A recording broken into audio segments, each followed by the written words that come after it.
Grief, I think, is a rewriting and a breaking apart and a rewriting. Yeah, the deep sadness that comes from having to transition into understanding ourselves and our world without something there that we had or that we knew.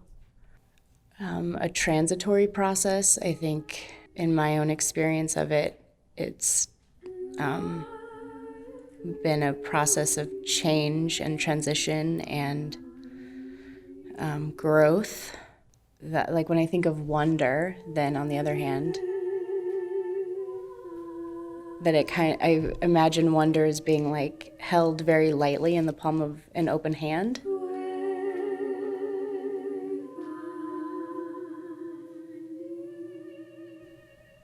I think unfortunately a lot of times, especially in our Western culture, like we have such an uncomfortable relationship with grief and loss and death.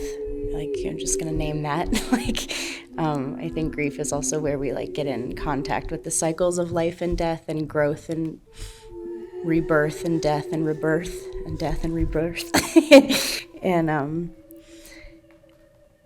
I think sometimes since we have such a distorted kind of like we don't want to look at the grief, we don't want to look at the pain, we don't want to look at the discomfort, so we like send it underground. And then I think therefore we have a dysfunctional relationship with it. And so I think sometimes we can collapse in times of grief, which I think also is part of like a cycle that is important to kind of like go inside and be quiet, mourn, grieve.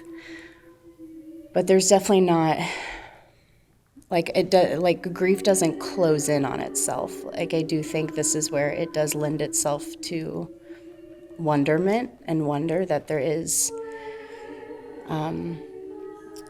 like an opportunity to in the breaking apart or the losing of the thing and in the heartbreak of the grief, you know, it's kind of like what I've experienced is these kind of like flinty layers that might have been on my heart prior to the grief are kind of like breaking away and floating away, leaving a much more like tender, vulnerable space. And I think that's the space of wonder.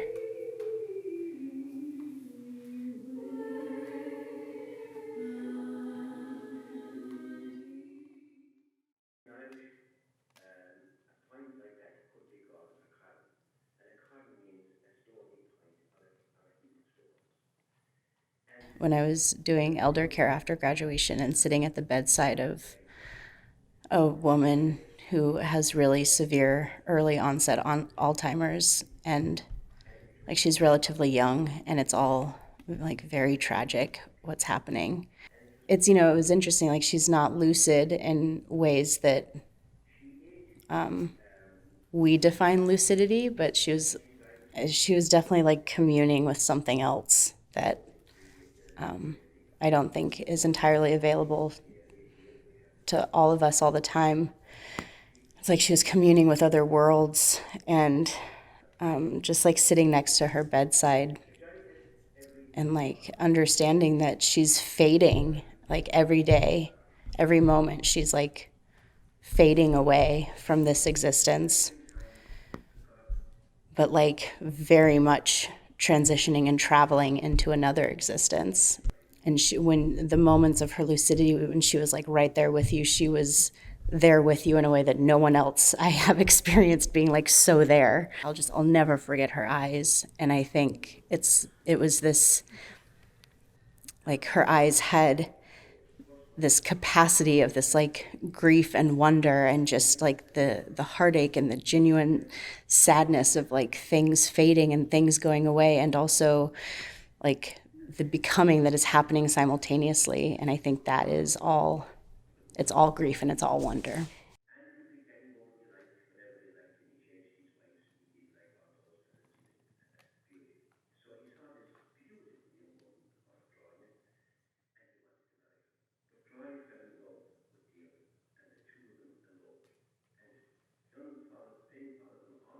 been a dancer my entire life and have like also my entire life been trying to figure out what that means. And I don't actually feel like I understood what it meant until I started tapping into the somatic feelings of the grief, and then was able to create movement that felt authentically mine, and just allowing myself to like listen to that and listen to the wisdom that was there, and listening to how it wanted to move through my body and how it wanted to express itself. And then the work was then allowing the container of my physical body to like be available to that expression. And then suddenly like my bones and my muscles and the whole faculty of my body was moving in ways that it hadn't before.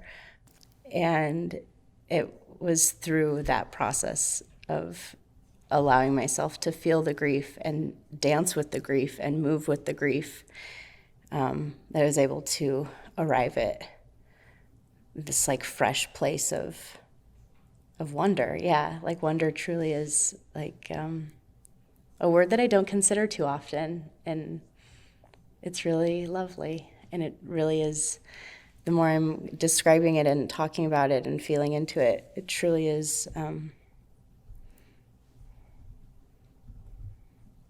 correct. It very much is the trajectory of this process. Is that okay? Yeah, of course. You want me to be more still for a while? No, I love your joy right now. Wonder and grief, to me, it feels like both feel like an awakening of the spirit, kind of acknowledging, actually, both feel to me it's the fullest expression of love, both from the standpoint of grieving and also from the standpoint of wonder, of enthusiasm. So I actually do see them much more connected than separate. Yeah, and I will say, I think in the recent, in about the last couple years, I've certainly experienced grief in a way that I've never experienced before. The physical loss of people, primarily to cancer. I lost my aunt in 2018, and interestingly, my mom and I flew to Toronto, and I was by her bedside, and the doctors sort of gave a prognosis of that she was on hospice, but she was slowly starting to deteriorate. That's when I got a call from Naropa that I got into the program. And so it was interesting. I remember I was humming to her body at the time. There were some somatic practices that I remember from a certificate I got. And, in thinking about that, what she was experiencing, her esophageal cancer had spread to all of her organs. So I was like, okay, how can I find those touch points? And so I think, and also at the funeral home, holding up her body, her lifeless but lifeful body, because she was such a full person. So interestingly, there was like this, like the state of wonder and grief kind of sat with each other in that moment, because I didn't realize that even despite me grieving, I was grateful for having the ability to feel these emotions, these set of emotions. And so I think even in and around that time, I had lost a cousin in India he had a brain tumor. Then my dad got diagnosed with prostate cancer, and it was, the surgery was much longer than it was anticipated. I mean, thankfully he is 100% cancer free today. But so there was a period that between 2017 and 2020, and I think it's really shaped who I am today, meaning I am living with this trauma. There is trauma that's in a fear of my parents getting older, a fear of cancer, a fear of diminished health, and I think it's like led me to an extreme state of wonder and gratitude in terms of just waking up and really, really not taking advantage of the day, of like putting all the energy and effort I have into practicing the best version of myself.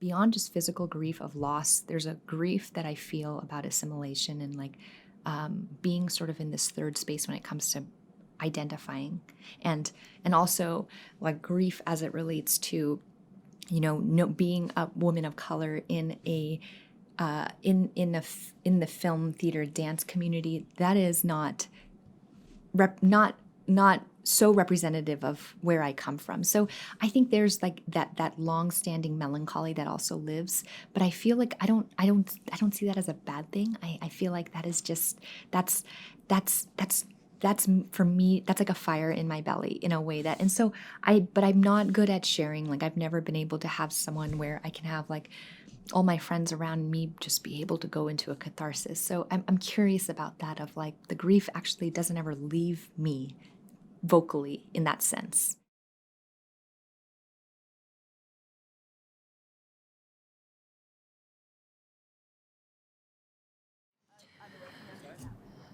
I think I struggle talking about grief and loss and mourning because I've been so lucky in my life that I haven't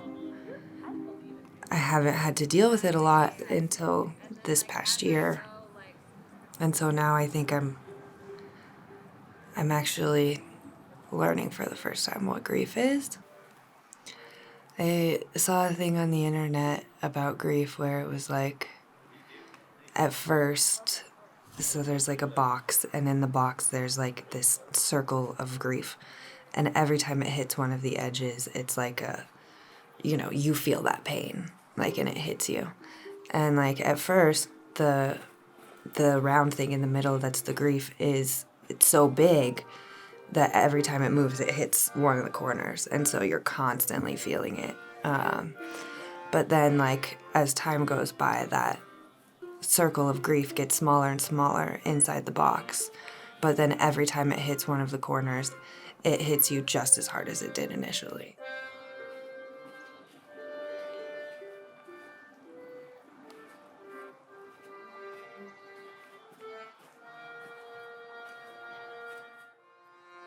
And then wonder. I'm interested about like the noun, like the wonder of it all. Like, what does that mean? And it's like around curiosity and I think that just like innate human thing that begs you to ask more, to look for more, to strive for more, to seek answers, seek knowledge, to seek like understanding of it all. I think that's like where wonder comes from, is that like human drive to know and to want to know.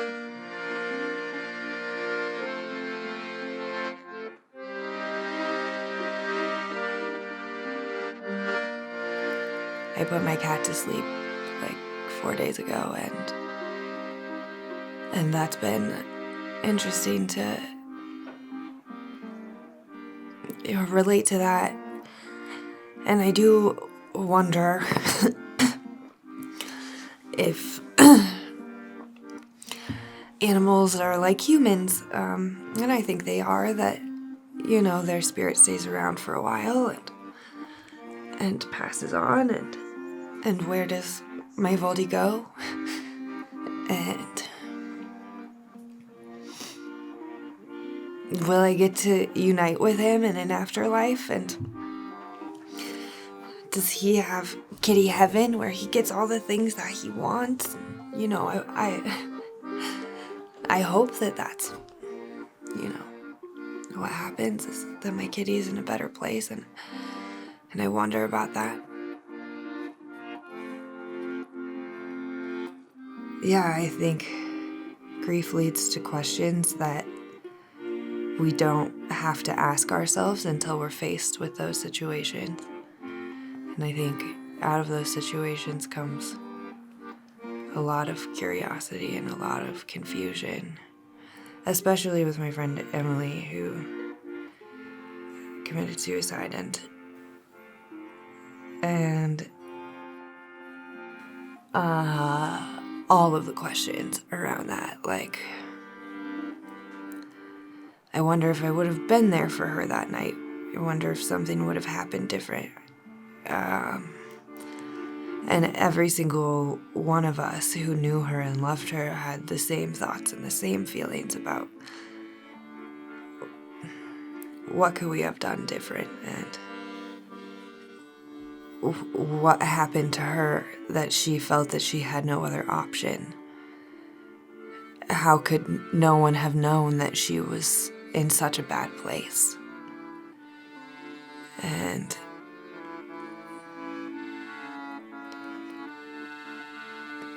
those questions are haunting because you can't do anything about them.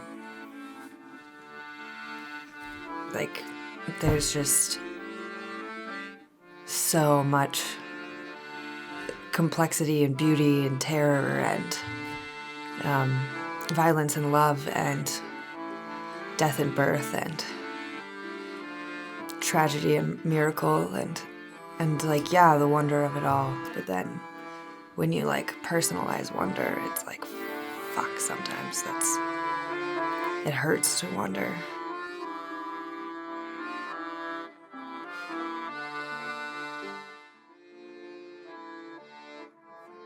It's an interesting process of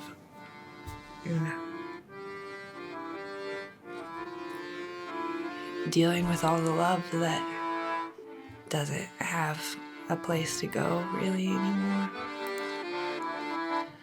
And that's, yeah, I think that's the grief aspect, is like, what do I do with all this love now?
No, it's a pleasure to play with you. That was awesome. That was amazing. I don't think I ever thought I would have a ukulele and a accordion serenading me simultaneously.